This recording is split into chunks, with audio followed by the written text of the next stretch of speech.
2026 அதாவது அடுத்த ஆண்டு தமிழ்நாட்டில் சட்டமன்ற தேர்தல் நடைபெறவுள்ள சூழலில் அதிமுகவும் பாஜகவும் கூட்டணியாக கைகோர்த்துள்ளன. இந்த சூழலில் பாஜக அங்கம் வகிக்கும் கூட்டணி ஆட்சி தமிழ்நாட்டில் அமையும் என்று அமித்ஷா பேசியிருக்கிறார். மூத்த பத்திரிகையாளர் திரு பிரியன் அவர்கள் இணைகிறார். சார் வணக்கம், இணைந்தவைக்கு நன்றி.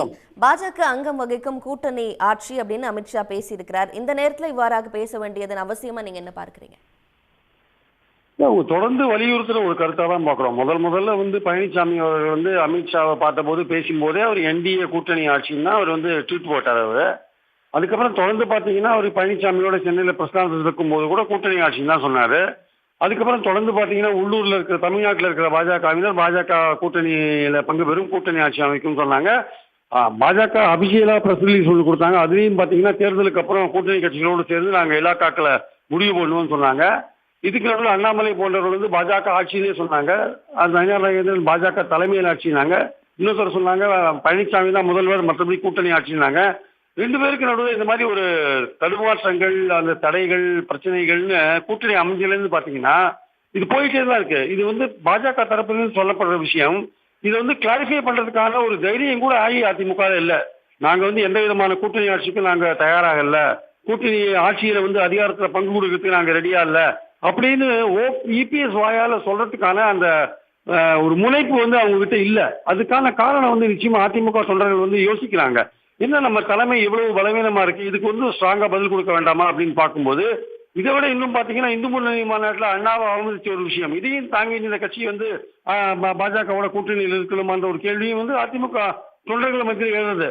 இந்த சூழல தான் இப்போ அதுக்கு ஐசிங் த கேக்குன்னு ஆங்கிலத்தில் சொல்லுவாங்க. அதுக்கு முத்தாய்ப்பா என்ன இருக்குன்னா இன்னைக்கு அமித்ஷாவோட பேச்சு வந்திருக்கு. மீண்டும் வலியுறுத்தியிருக்கிறார் கூட்டணி ஆட்சி என்று வலியுறுத்தியிருக்கிறார். அதுவும் இன்னைக்கு டெவலப்மெண்ட் என்னன்னா பழனிசாமி முதல்வர்னு கிடையாது, அஇஅதிமுக தலைமையில் கூட்டணி, அதிமுக சேர்ந்த ஒரு முதல்வராக இருப்பாருன்னா அப்ப பழனிசாமியும் ஓரங்கட்ட போறாங்களா அப்படின்ற ஒரு விஷயம் இருக்கு இல்லையா? இது இயல்பா சொல்ற மாதிரி பாஜக சொல்றாங்க. பட் இதுக்கு பின்னாடி ஒரு விஷயங்கள் இருக்கு. ஆக்சுவலா அதான் எல்லாத்தையுமே சாதாரணமா கம்யூனிகேட் பண்ற மாதிரி பண்றாங்க. ஆனா அதுக்கு பின்னாடி ஒரு பொருள் பொதிந்த பல விஷயங்கள் கம்யூனிகேட் பண்றாங்க. இதை அதிமுக லேசா எடுத்துன்னு போறாங்க. ஏதோ நமக்கு சொல்லப்பட்ட விஷயம் அல்லன்ற மாதிரி எடுத்துன்னு போறாங்க இல்லையா?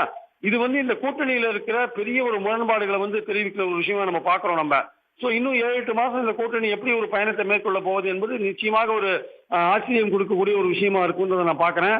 மேலும் இவர்களால் பலமான கூட்டணி அமைக்க முடியல. இவர்கள் ரெண்டு பேருக்குமே கூட்டணி பிரச்சனைகள் போயிட்டு இருக்கும்போது அஇஅதிமுக ஒரு முடிவை எடுக்க வேண்டிய கட்டாயத்தில் இருக்கு. அதாவது இந்து முன்னணி மாநாட்டில் அண்ணாவை பெரியாரையும் அவமதித்தது, இன்னைக்கு அமித்ஷாவுடைய பேட்டி, இதற்கெல்லாம் சரியான எதிர்வினை அதிமுக ஆற்றாவிடில் அதிமுக தொண்டர்கள் சோர்வடைஞ்சிருவாங்க. அவர்கள் தலைமை இவ்வளவு பலவீனமா இருக்குன்னு நினைச்சா அவங்க நிச்சயமாக அவர்கள் எதிர்ப்பு குரல் கொடுப்பார்கள். இப்போ சமீபத்தில் நடந்த மாவட்ட செயலாளர் கூட்டத்திலேயே கேபி முனுசாமி போன்றவர்கள் ஏன் அந்த இந்து முன்னணி மாநாட்டுக்கு நம்ம பழைய மந்திரிகள்லாம் போகணும், அதிமுக முன்னாள் மந்திரிகள் போகணும்னு கேள்வியெல்லாம் கேட்டாங்க.